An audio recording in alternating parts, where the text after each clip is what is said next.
di surga, Kau jauh lebih mengenal diri kami daripada siapapun yang dapat disebut, termasuk diri kami dalam mengenal diri kami.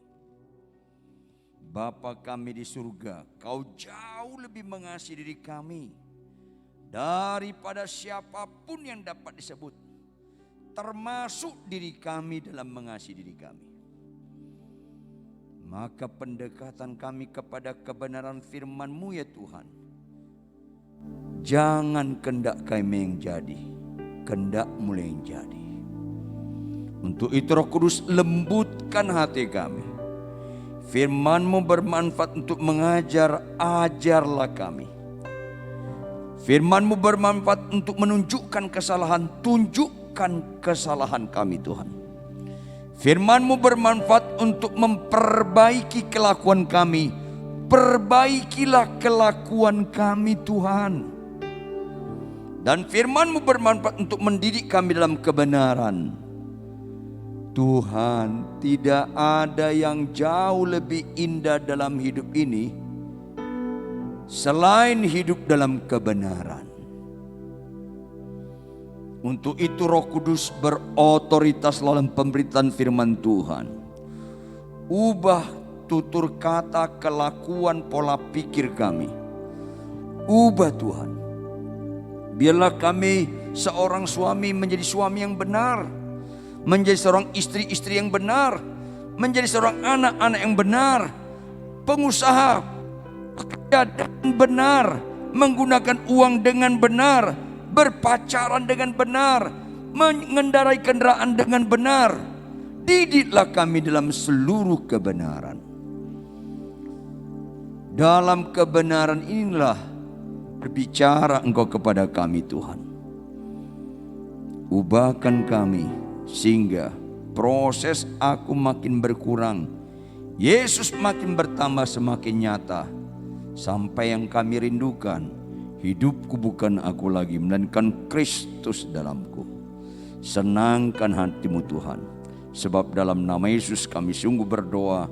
Haleluya. Semua yang percaya sama-sama katakan amin. Mari kita buka Alkitab kita dari Injil Matius pasal 8 ayat 5 sampai ayat 13. Iman yang sejati. Matius 8 ayat 5 sampai 13. Kalau sudah dapat, saya baca ayat yang ganjil, saudara baca ayat yang genap. Ayat terakhir ayat 13. Kita bersama-sama katakan amin. Di bawah judul perikop, Yesus menyembuhkan hamba seorang perwira di Kapernaum. Ketika Yesus masuk ke Kapernaum, datanglah seorang perwira mendapatkan dia dan memohon kepadanya.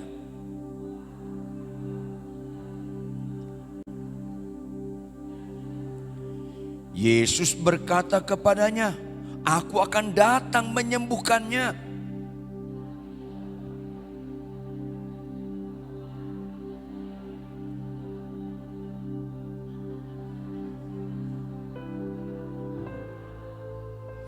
Sebab aku sendiri seorang bawahan dan di bawahku ada pula prajurit.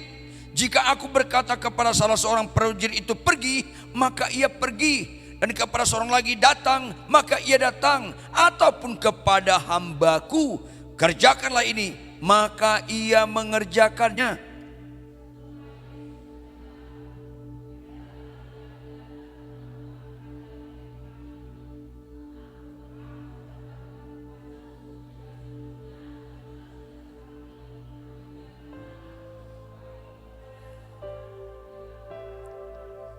Aku berkata kepadamu, banyak orang akan datang dari timur dan barat dan duduk makan bersama-sama dengan Abraham, Ishak dan Yakub di dalam kerajaan surga.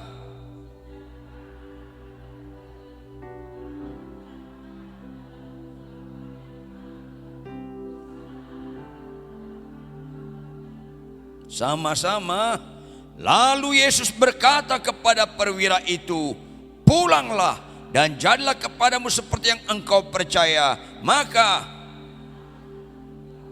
katakan amin. Katakan amin. Lihat ayat 10.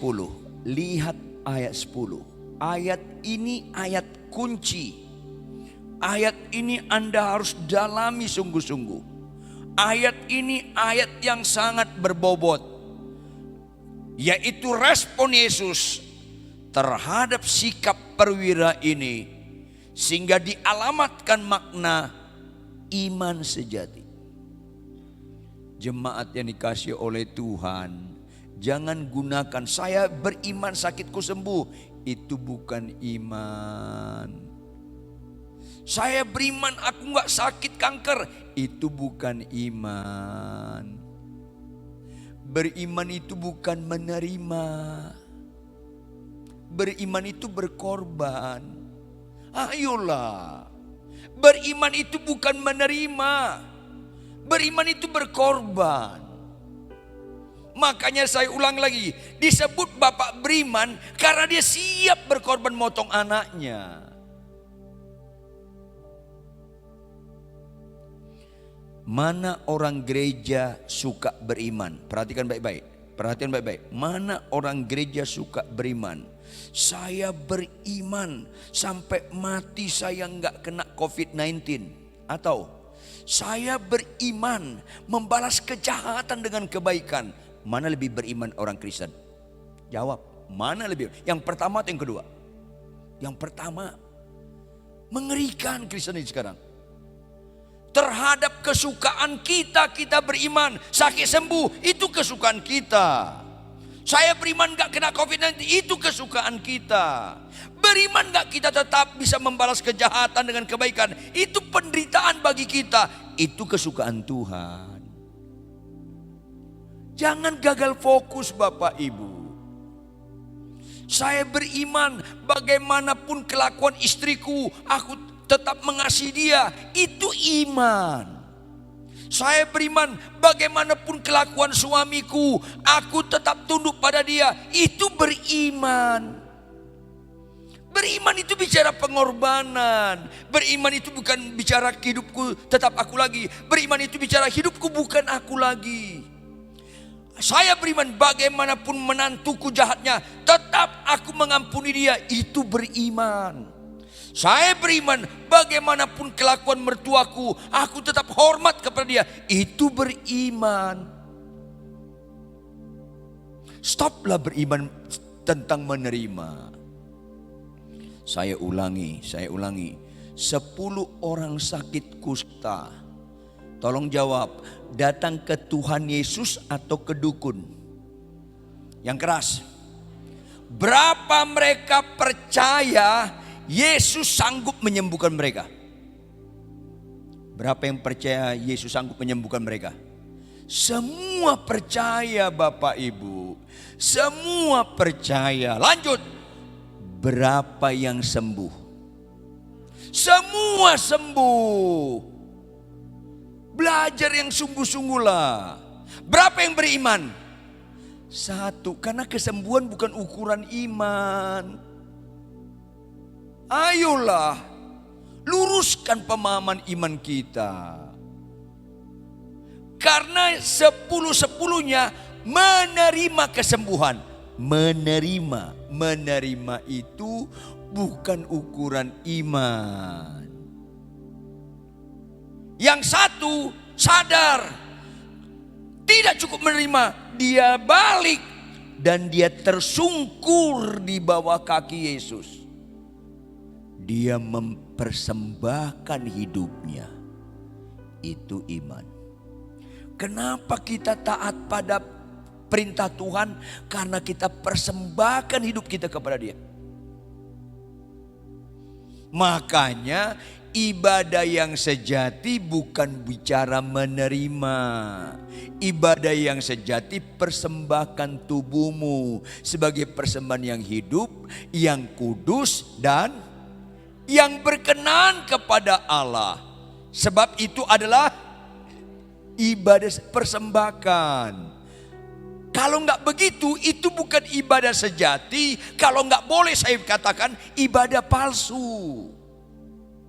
Ibadah sejati itu mempersembahkan. Kenapa orang pemarah jadi lemah lembut? Karena mempersembahkan hidupnya kepada Tuhan. Kenapa orang sakit sembuh tetapi tetap pemarah? Karena tidak mempersembahkan hidupnya kepada Tuhan. Ini penting sekali. Makanya gereja, ciri utama gereja, jangan menekankan yang sakit sembuh, yang gak punya anak dapat, bukan. Tekankan yang sombong rendah hati, yang gak sopan jadi sopan, yang pelit jadi suka memberi, yang gak tunduk pada suami jadi tunduk, jadi perubahan kelakuan. Ini penting sekali supaya ibadah Kristen itu jangan sama dengan kepercayaan lain. Halo, saya tanya Anda, orang Kristen kagum gak orang lumpuh berjalan? Jawab. Kagum gak orang buta celik? Agama lain kagum gak lumpuh berjalan? Kagum, sama.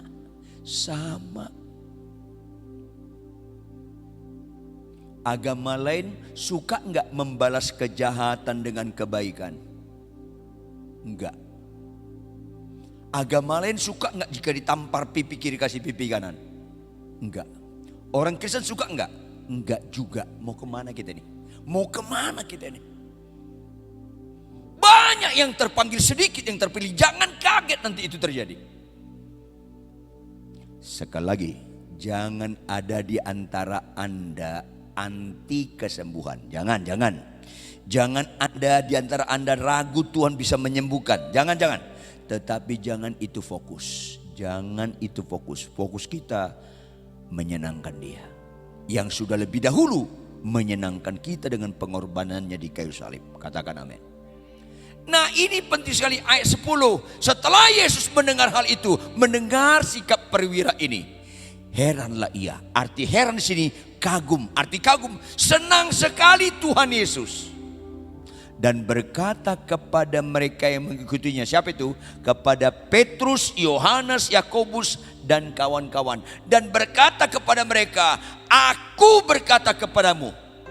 Kenapa Tuhan Yesus perlu mengucapkan kata aku berkata kepadamu? Kan dia berkata kepada mereka. Kenapa perlu mengucapkan kata-kata aku berkata kepadamu?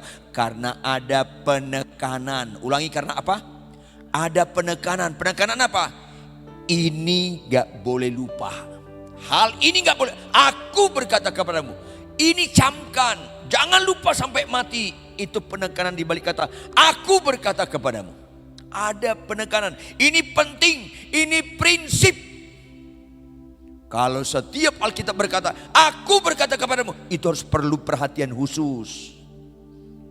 Kata berikutnya, sesungguhnya. Arti sesungguhnya yang sebenarnya, yang sejatinya. Sesungguhnya iman sebesar ini gak pernah aku jumpai pada seorang pun di antara orang Israel.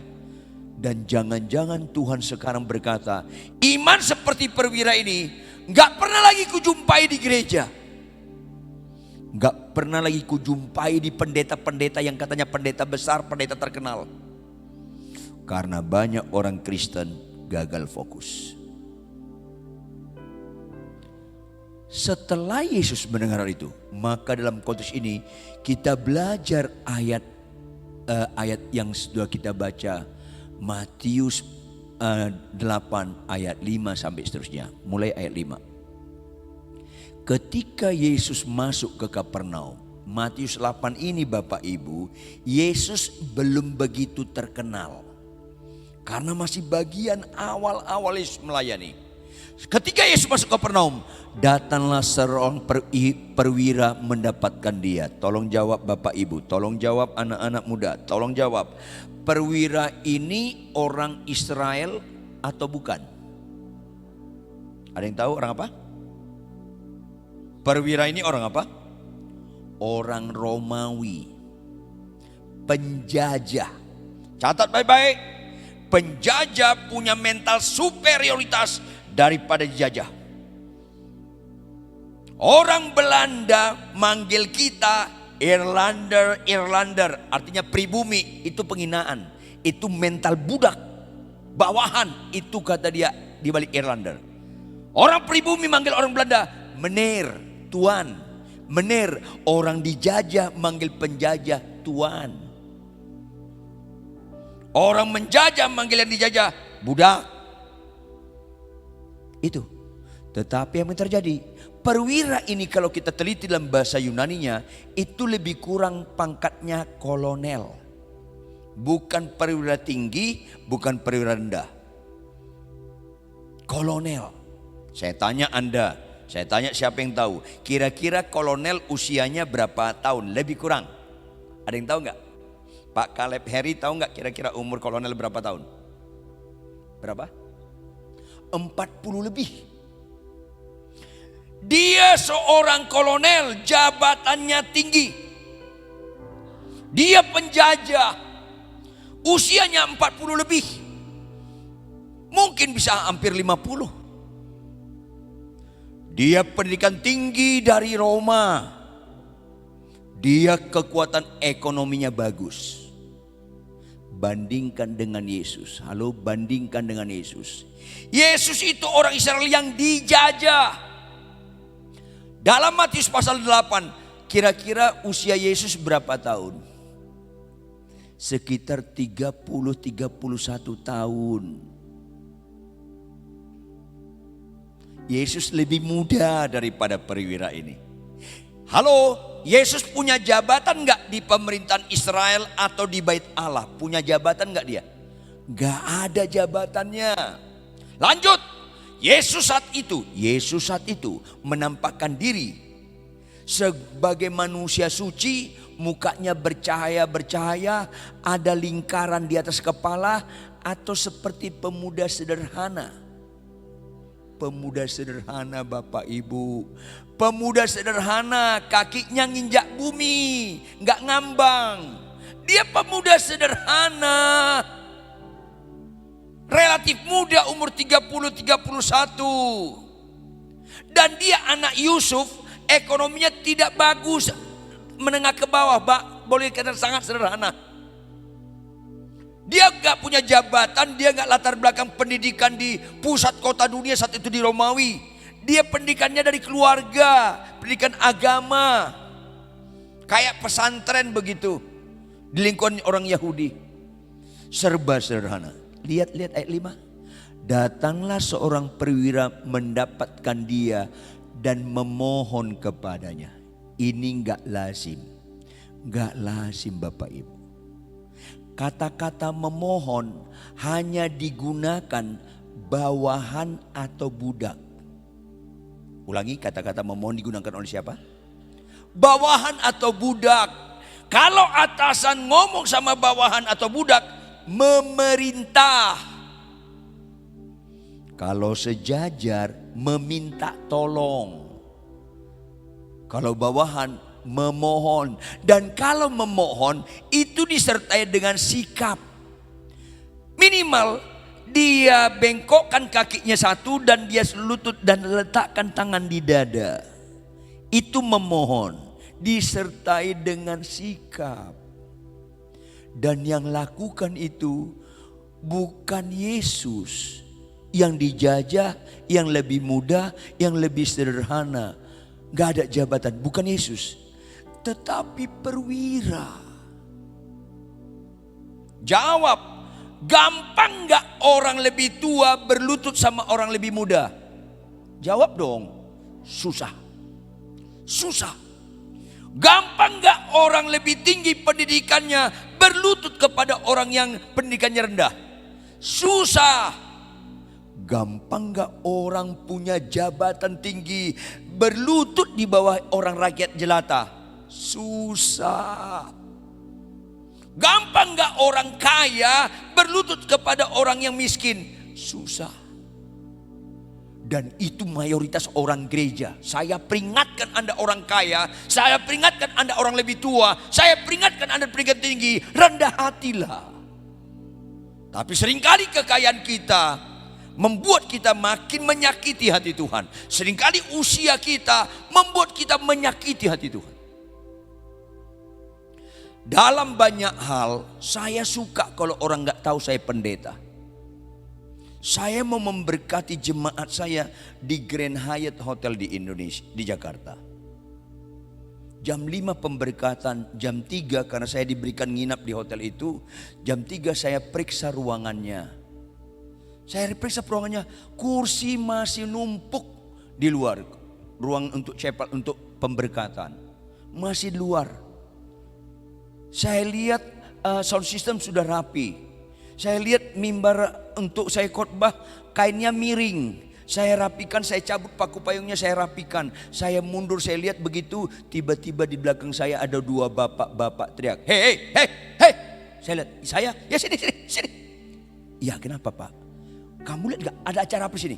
Ada pemberkatan nikah. Itu lihat kursi di luar, angkat. Saya angkat. Saya senang sekali kalau orang gak kenal saya pendeta. Sehingga gampang disuruh-suruh dan cepat pembentukan. Tapi paling nyaman apa? Pak jangan ngomong gitu, saya pendetanya. Dia malu, kita senang, itu kesurupan. Bapak Ibu ayolah, berdoalah jangan sakit sembuh, berdoalah supaya jangan naik gaji. Bukan itu, Tuhan berdoalah, aku Tuhan ini kepada Engkau dengan sungguh-sungguh. Kirimlah orang-orang yang bisa merendahkan aku, supaya aku proses rendah hati itu terjadi Tuhan. Itu orang Kristen. Kristen sejati begitu. Saya pernah cuci mobil depan rumah saya pakai celana pendek, pakai kaos oblong agak bolong-bolong. Ada AC, angin cepat, adem. Saya cuci mobil.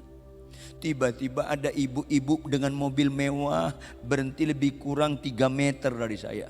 Dia turunkan kaca, dia panggil saya, mas, tolong saya mau buru-buru, tolong panggil pendeta Rituan, cepat. Langsung saya masuk. Saya ganti baju saya. Saya keluar, salam Bu. Pendeta Rituan ya? Iya Bu. Aduh maaf, nggak apa-apa, lanjutkan aja lagi. Ayolah. Orang Kristen suka sembuh tapi nggak suka direndahkan. Ada apa ini Kristen ini?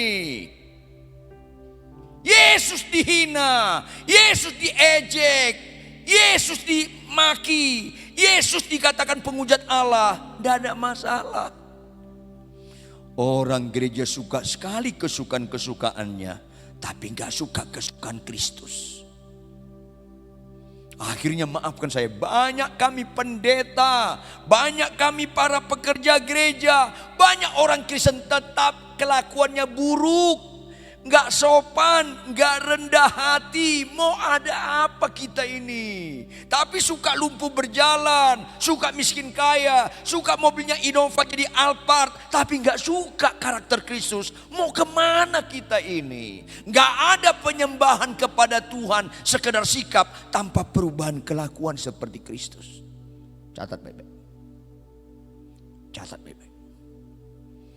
Perwira ini lebih tua, lebih kaya, lebih tinggi pendidikannya, punya jabatan, datang memohon kepadanya. Lanjut ayat 6. Kata memohonnya diikuti dengan konsisten mengidentifikasikan Yesus. Tuhan, itu tidak lazim. Perwira lebih tua manggil Yesus, pemuda sederhana, orang ini dijajah, Tuhan. Itu enggak lazim. Kalau saya buat film, Petrus dan kawan-kawan mengerajat nih. Kok manggil Tuhan sama guru kami? Ini penjilat ya? Kemungkinan begitu. Catat baik-baik. Perwira ini melihat Yesus begitu mulia yang belum dilihat Petrus dan kawan-kawan. Banyak orang melihat Yesus hanya objek, bukan subjek. Sehingga banyak orang nyanyi begitu bagus. Hanya dekat Allahku, rasa tenang. Itu lagu kurang cocok dinyanyikan di gereja. Karena Anda gak mengenal Tuhan kalau hanya di gereja. Itu paling cocok dinyanyikan orang yang penakut. Ketika lewat kamar mayat, tenanglah. Kalau kau takut lewat kamar mayat, memang kau nggak kenal beriman, kau nggak kenal Yesus.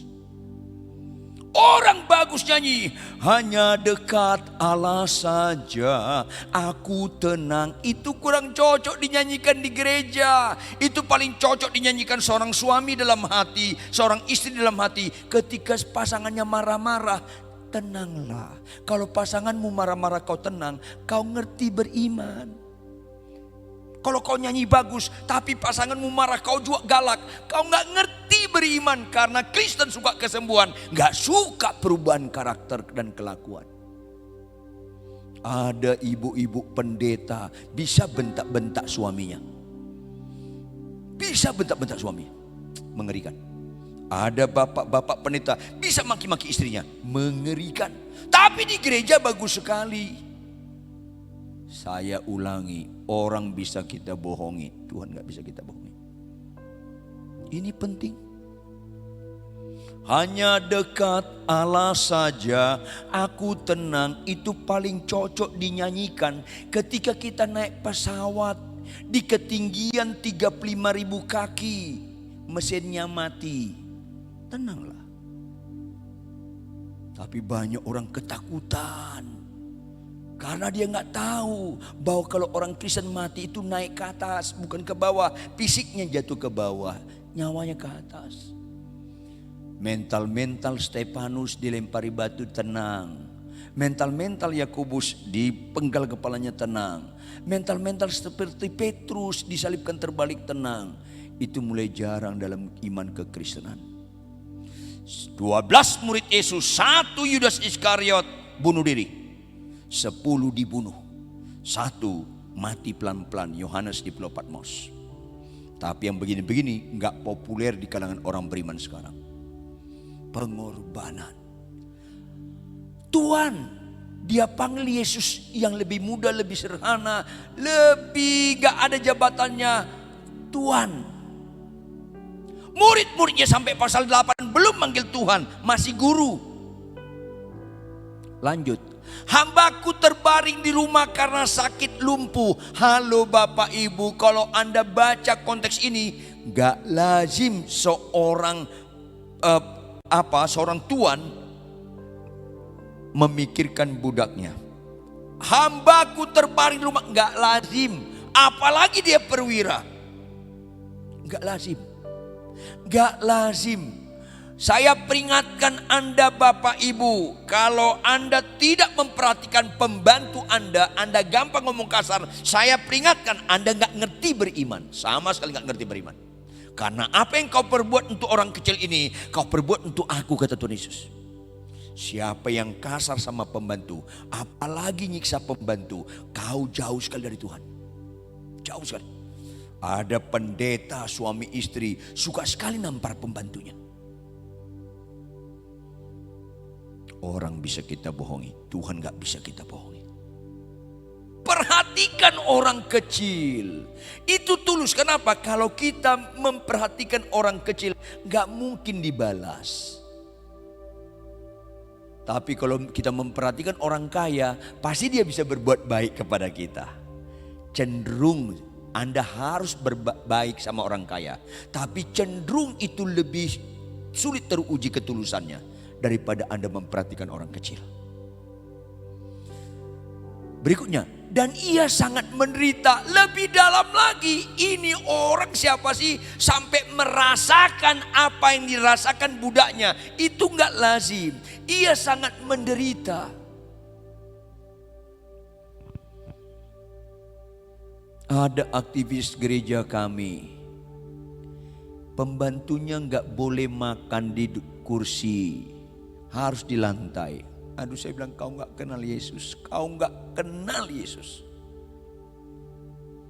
Yesus mati juga untuk dia. Di hadapan Tuhan semua orang berdosa harus diselamatkan, termasuk dia.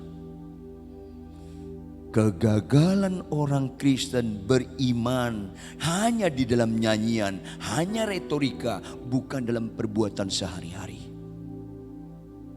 Ini bahaya sekali. Bahaya. Beribu rebah di kananku, berlaksa di kiriku. Itu rebah bukan berarti jatuh penyakit, bukan. Jatuh dalam dosa. Itu penyakit dalam konteks penyelama. Tetapi yang paling serius, kau sakit sembuh tetapi tetap pemarah. Kau yang rebah. Kau sakit sembuh tetapi kau rentenir. Kau sakit sembuh tetap suka main judi. Kau sakit sembuh tapi suka nonton film porno. Kau sakit sembuh tetapi tetap suka berutang, pemalas. Itu namanya kau rebah. Rebah itu bukan kena COVID-19. Rebah itu jatuh dalam dosa. Ini penting sekali. Malanglah nasib saya, nasib kita. Kalau kita sakit sembuh, makin dipakai Tuhan tanda kutip. Tetapi dalam kehidupan sehari-hari masih suka marah, masih suka maki, masih suka tersinggung, masih suka kecewa, masih suka dendam, sakit hati. Rebah itu namanya. Karena rebah di hadapan Tuhan jatuh dalam dosa, bukan jatuh dalam sakit. Ini penting sekali. Orang Kristen suka sekali bahagia nggak sakit, tapi tetap bahagia ketika berbuat dosa nggak ketahuan. Ada apa ini? Ini penting sekali, supaya jangan nanti kita kecewa dalam masa penghakiman. Ia sangat menderita. Kalimat itu menunjukkan perwira ini merasakan yang dirasakan oleh budaknya. Maka Yesus yang tidak bisa dibohongi, Yesus nggak bisa dibohongi. Respon dia apa? Ayat 7. Yesus berkata kepadanya, aku akan datang menyembuhkannya. Aku akan datang, ayo kita ke sana. Karena lihat Tuhan Yesus gak bisa dibohongi. Ini benar nih orang, ini rendah hati nih orang. Gak lazim tapi rendah hati nih. Bapak-bapak, usia kita lebih tua dari orang lain, jangan menghambat kita rendah hati. Jabatan kita di gereja, saya gembala, jangan membuat saya gak rendah hati. Apalagi kekayaan pendidikan, jangan membuat kita rendah hati. Banyak orang rindu berkat, tapi pribadi kita sebagai wadah berkat enggak disiapkan untuk rendah hati. Tuhan Yesus berkata, marilah kepadaku yang letih lesu dan berbeban berat. Belajarlah kepadaku karena aku lemah lembut dan rendah hati. Salah satu ciri utama orang beriman, rendah hati. Salah satu ciri orang beriman, rendah hati. Karena Tuhan Yesus berkata, belajarlah kepadaku karena aku lemah lembut dan rendah hati. Kalau kita benar belajar kepada Tuhan Yesus, pasti kita lemah lembut dan rendah hati. Salah satu orang yang indah penyembahannya di hadapan Tuhan, kalau kehidupannya sehari-hari rendah hati. Penyembahan kita di gereja kesimpulan dari kerendahan hati kita dalam kehidupan sehari-hari. Kalau kita hidup pemarah, kasar, sombong, terus menyembah, itu menyakiti hati Tuhan.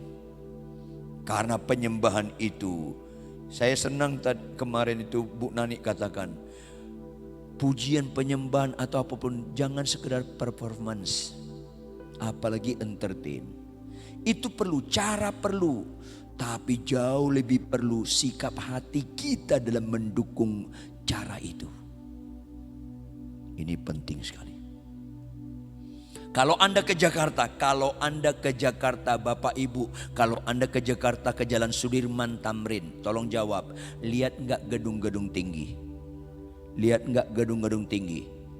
Tahu enggak kekuatan gedung itu di mana? Kekuatan gedung itu di mana? Di pondasi. Kelihatan nggak pondasinya? Kalau kau rendah hati dalam hidup di rumah, itu nggak kelihatan. Itulah pondasi. Itu dasar Anda bisa menyembah. Kalau kau menyembah di gereja, itu kelihatan. Nggak ada arti penyembahan sungguh-sungguh dalam sikap, dalam penghayatan. Kalau nggak didukung dalam kehidupan sehari-hari, pondasi yang nggak kelihatan itu rendah hati. Pasangan marah kita diam. Teladan dalam kesabaran, teladan dalam murah hati. Di rumah, itu pondasi. Maka Yesus berkata, aku akan datang menyembuhkannya. Apa yang terjadi kata perwira ini? Tetapi jawab perwira itu kepadanya, Tuhan, aku tidak layak menerima Tuhan dalam. Wow. Tetap dia konsisten melihat pemuda sederhana Yesus ini dengan Tuhan. Lihatlah Yesus sebagaimana Tuhan mengendaki. Jangan lihat Yesus sebagaimana engkau kehendaki. Kalau kau datang kepada Yesus supaya sakit sembuh, supaya kau keinginan kau dikabulkan, Yesus budak Anda. Tetapi kalau kau datang ke Yesus supaya kau melakukan kehendaknya, Anda budaknya, dia tuannya. Makanya kemarin saya katakan, fokus orang beriman perintah Tuhan. Ulangi, fokus orang beriman apa? Perintah Tuhan. Karena perintah Tuhan representatif kesukaan Tuhan. Janji Tuhan representatif kesukaan kita. Jangan lagi fokuskan janji-janji Tuhan. Jangan ajarkan dia menggenapi janjinya. Ada anak angkat saya pengarang lagu namanya Jason. Saya bilang, Jason, kalau nggak boleh sama sekali, sedikit aja lagu-lagu karangan tentang janji Tuhan. Sedikit aja lah. Janjimu seperti fajar pagi hari. Tuhan bilang apa? Gak usah kau ingatkan aku gak lupa ingatan. Kau yang lupa ingatan. Kalau kau tadi masih gak baca Alkitab kan lupa ingatan. Gak usah kau ingatkan Yesus. Nyanyilah. Telah kulihat kebaikanmu yang tak pernah habis. Di hidupku, lanjut, ku berjuang sampai akhirnya.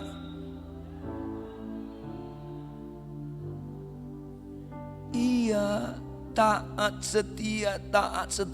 Itu perjuangan kita. Soal janji itu perusahaan Tuhan. Ini penting. Lihat apa katanya tadi? Tuhan, aku tidak layak menerima Tuhan dalam rumahku. Waduh, seolah-olah Jokowi meresmikan PON di Papua. Kemudian jalan-jalan ke desa di Papua. Tiba-tiba dia tertarik untuk tinggal 2 hari di situ. Kemudian dipanggil, mana Pak Lurah? Pak Lurah, ya saya Presiden. Pak Lurah sini. Aku mau menginap di rumahmu 2 hari. Aduh jangan dong, jangan, masa Presiden nginap rumah, nggak layak. Seolah-olah itu berlaku. Pal perwira ini lebih kaya dari Tuhan Yesus. Tapi dari sikap hati, kau agung, kau akbar, kau mulia, gak layak ku terima. Petrus lihat, kok enggak lah, emang guruku ini siapa ya? Emang Yesus ini siapa? Belum mengerti mereka Yesus Tuhan. Matius 16 baru Yesus ngomong. Kata orang, siapa aku? Ada bilang Yeremia, ada bilang Yohanes Pembaptis, ada bilang apa? Kata kamu siapa? Engkau Mesias anak Allah. Setelah Matius 16. Di sini belum. Tetapi perwira ini melihat Yesus bukan seperti Yohanes melihat.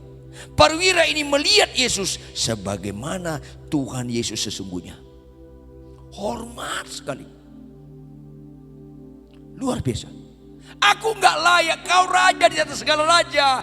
Gak ada artinya aku, katanya perwira. Aku gak layak. Lebih luar biasa kalimat berikutnya. Dia mempercayakan dirinya sepenuhnya. Apa kata Tuhan Yesus? Aku taat. Luar biasa. Katakan saja sepatah kata maka hambaku itu akan sembuh. Penekanannya bukan hambanya sembuh. Penekanannya katakan saja sepatah kata saja aku percaya. Itu penekanannya. Kalau kita baca konstruksinya dalam bahasa Yunani, penekanannya dia percaya penuh apapun kata Tuhan. Kata kau aku guling-guling, aku guling-guling. Kau katakan aku tidur di parit, aku tidur di parit. Apa saja aku percaya. Maka dia buat analogi ayat 9 yang membuat Tuhan kagum. Sebab aku sendiri seorang bawahan, dan di bawahku ada pula prajurit. Perhatikan baik-baik, perhatian baik-baik. Jika aku berkata kepada salah seorang prajurit, pergi. Saya tanya, kata pergi itu perintah atau janji? Perintah. Pergi. Maka prajuritku tanpa basa-basi, tanpa alasan pergi. Coba Tuhan bilang, bawa perpuluhan, tanpa basa-basi kita bawa. Tuhan bilang, kasih istrimu, tanpa basa-basi kasih. Yang begitu mental iman yang benar. Ampuni menantumu, hormati mertuamu, lakukan. Itu mental ya iman yang benar. balas kejahatan kebaikan. Ya, saya lakukan. Itu bawahan. Dan perwira ini sedang menjelaskan kepada Petrus. Secara tidak langsung dia jelaskan, Petrus, Yohanes, kalian gak kenal guru kalian ini. Ini atasanku. Ini atasanku. Aku kalian lihat perwira, aku kalian lihat bangsa Romawi. Aku jauh di bawah dia. Pergi, maka ia pergi. Atau kepada yang lain, datang, maka ia datang. Semuanya kalimat perintah. Maka dia datang, tunduk, taat tanpa syarat. Itu iman yang benar. Itu iman yang benar. Bukan kita bilang, Tuhan saya beriman, sakitku sembuh. Itu kita nyuruh dia melakukan yang kita sukai. Bukan, stop, bukan itu. Kalau kau masih belum beriman, bolehlah. Kalau kau masih bayi rohani, bolehlah. Tapi kalau kau dalam pertumbuhan, jangan lagi fokus itu. Saya beriman, hari ini gak hujan, jangan lagi fokus ke situ. Hujan gak hujan, aku tetap melayani. Itu fokus orang beriman. Karena bukan bicara kenyamanan kita. Istriku cerewet atau gak cerewet, tetap ku kasih. Suamiku tetap kasar atau suka sok lagunya, aku tetap tunduk. Itu Kristen yang benar. Taat absolut. Bahkan itu ibarat bawahan. Kalimat terakhir katanya, ataupun kepada hambaku. Artinya apa? Aku hambamu. Aku bukan hanya bawahanmu Tuhan Yesus. Aku budakmu. Milikilah tingkat kesadaran yang tinggi kita ini umat tebusan. Konsekuensi tebus, aku hambamu Tuhan. Aku budakmu. Kalau budak dalam konteks Alkitab gak pernah bicara hak, yang ada kewajiban.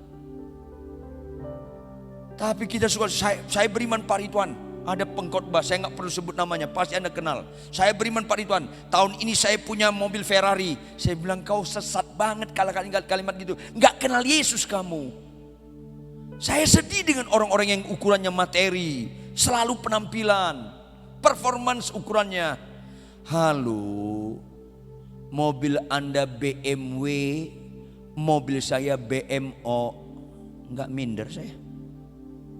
Karena bukan itu bicara iman. Taat absolut. Kerjakanlah ini, maka dia mengerjakannya. Apapun kau katakan Tuhan Yesus, aku letakkan diriku tunduk kepada engkau. Biarpun aku lebih tua dari engkau. Biarpun pendidikanku lebih tinggi dari engkau. Biarpun aku lebih kaya dari engkau. Atau aku penjajah Israel. Aku kenal kau, kaulah Tuhanku. Apapun kau perintahkan kepadaku, kulakukan. Mari Bapak Ibu, jadilah orang Kristen, pelaku-pelaku firman Tuhan dalam hidup ini. Karena dalam gereja, dalam Kristen dibagi dua. Bukan bisa bahasa roh atau gak bisa bahasa roh. Bukan Kristen Protestan atau Katolik, bukan. Tetapi dibagi dua, pelaku firman atau tidak pelaku. Buka Matius 7. Ayat 24 sampai 26. Matius 7 ayat 24. Setiap orang yang mendengarkan perkataanku ini dan melakukannya, itu pelaku. Ia sama dengan orang yang bijaksana yang mendirikan rumahnya di atas batu. Ayat 25. Kemudian turunlah hujan dan datanglah banjir. Orang pelaku firman, orang beriman tetap punya masalah yang sama. Lalu angin melanda rumah itu, tetapi rumah itu tidak rubuh sebab didirikan di atas batu. Lain dengan ayat 27. Ayat 26. Tetapi setiap orang yang mendengar perkataanku ini dan tidak melakukannya, dibagi dua aja Bapak Ibu. Ada bapak-bapak pergi ibadah di tempat ini, dengar firman Tuhan, dua-duanya pulang, ketemu istri cerewet, ada badai, ada hujan. Yang si bapak pelaku tetap berkata, Tuhan aku sayang sama istriku. Gak roboh. Masalahnya sama. Halo, ada gak orang agama lain istrinya cerewet? Ada. Ada gak orang Kristen istrinya cerewet? Ada. Masalahnya sama. Ada gak orang gak percaya kena COVID-19? Ada. Orang percaya kena COVID? Ada. Jadi masalah bukan soal sakit atau gak sakit. Soal rubuh atau tidak rubuh. Jatuh dalam dosa atau enggak. Bapak ini ketika istrinya marah, aku ini, dia maki balik. Aku juga begini, kita cerai. Rubuh. Karena tidak pelaku. Jadi jangan lihat rohani orang di gereja, di tempat ibadah, waktu penyembahan pulang pelaku atau enggak pelaku. Karena setiap orang benar perkataan Tuhan tidak melakukannya, sama dengan orang bodoh. Yang bodoh itu bukan pendidikannya hanya SD, yang bodoh itu bukan pendidikannya SMP, yang bijaksana itu bukan pendidikan sarjana, bukan. Yang bodoh itu tidak pelaku firman, yang bijaksana itu pelaku firman. Hanya dua dibagi gereja, dibagi orang Kristen, pelaku atau tidak pelaku. Maka banyak orang Kristen fokusnya jadi pendeta terkenal, fokusnya menjadi memiliki mobil mewah, fokusnya kekayaannya makin bagus, tapi tidak berubah kelakuannya. Selesai. Ini penting sekali Bapak Ibu. Makanya taat absolut. Lihat Lukas 17. Lukas 17. Supaya penyembahan kita itu dari sikap hidup. Ayat 7 sampai ayat 10. Siapa di antara kamu yang mempunyai seorang hamba yang membajak atau menggembalakan ternak baginya, dan akan berkata kepada hamba itu setelah ia pulang dari ladang, mari segera makan. Bukankah sebaliknya ia akan berkata kepada hamba itu, sediakanlah makananku. Karena fokus hamba, fokus orang yang ditebus adalah taat. Ikatlah pinggangmu dan layanilah aku sampai selesai aku makan dan minum. Baru sesudah itu engkau boleh makan dan minum. Lihat ayat 9. Adakah ia berterima kasih kepada hamba itu karena hamba itu telah melakukan apa yang ditugaskan kepadanya? Demikianlah juga kamu. Yesus lagi ngomong sama Petrus dan kawan-kawan. Demikian jugalah kamu. Apabila kamu telah melakukan segala sesuatu yang ditugaskan kepadamu. Suami mengasihi istri, istri tunduk pada suami, anak-anak menghormati orang tua yang ditugaskan kepadamu. Balaslah kejahatan kebaikan, berikanlah perpuluhan, baca Alkitab tiap hari yang ditugaskan kepadamu. Hendaklah kamu berkata, kami adalah hamba-hamba yang tidak berguna. Kami hanya melakukan apa yang kami harus lakukan. Karena orang umat tebusan fokusnya kewajiban bukan hak. Di manakah orang Kristen sekarang taat tanpa alasan? Makin jarang. Bahkan banyak sekarang orang memakai apa? Saya klaim janji Tuhan. Saya klaim janji Tuhan. Saya klaim janji Tuhan. Ini bisa menyesatkan kalimat-kalimat ini. Saya klaim janji. Kapan kau bayar premi? Kapan kau bayar premi bisa mengklaim? Jangan gunakan kalimat itu sekalipun. Yesus yang bayar premi di kayu salib. Gak ada hak kita mengklaim. Ini penting sekali. Maka kerendahan hati, taat, tunduk absolut kepada Allah. Kita kembali kepada Matius 8. Ayat 9 kalimat terakhir. Ataupun kepada hambaku kerjakanlah ini, maka ia mengerjakannya. Sikap perwira ini dari ayat 6. Dari ayat 5, 6, 7, dan 8 serta puncaknya ayat 9. Nongol responnya ayat 10. Yesus. Setelah Yesus mendengar hal ini, dia enggak menyembah dengan nyanyian terharu-terharu, tapi dia sikap hatinya taat absolut. Heranlah Yesus dan berkata kepada Petrus dan kawan-kawan, aku berkata kepadamu, sesungguhnya iman sebesar ini enggak pernah aku jumpai pada seorang pun di antara orang Israel. Artinya contoh iman seperti ini. Ini iman yang benar. Contoh iman seperti ini iman yang benar. Ini penting sekali Bapak Ibu. Taat absolut. Ini penting sekali. Itulah sekali lagi saya ulangi. Taat absolut itu satu-satunya statement hidup yang berbobot mengaku Yesus Tuhan. Itu satu-satunya statement hidup yang berbobot mengatakan kaulah nomor satu dalam hidupku. Itu satu-satunya statement hidup yang berbobot berkata kaulah segalanya. Itu berbobot sekali karena taat absolut. Dan itulah satu-satunya statement yang berbobot berkata I love you Lord. And I lift my soul. Itu satu-satunya statement berbobot, aku mengasihi Engkau Tuhan. Ketaatan. Tidak ada penyembahan kalau enggak didasari ketaatan. Tidak ada kerohanian tanpa didasari oleh ketaatan. Tidak ada iman yang teruji tanpa didasari ketaatan. Makanya kata Tuhan, jikalau kau mengasihi aku, kamu menuruti segala perintahku. Maka ayat 11 akan terjadi ayat-ayat ini. Aku berkata kepadamu, banyak orang akan datang dari timur dan barat, dari luar Israel. Akhirnya jadi keturunan Abraham, Ishak dan Yakub.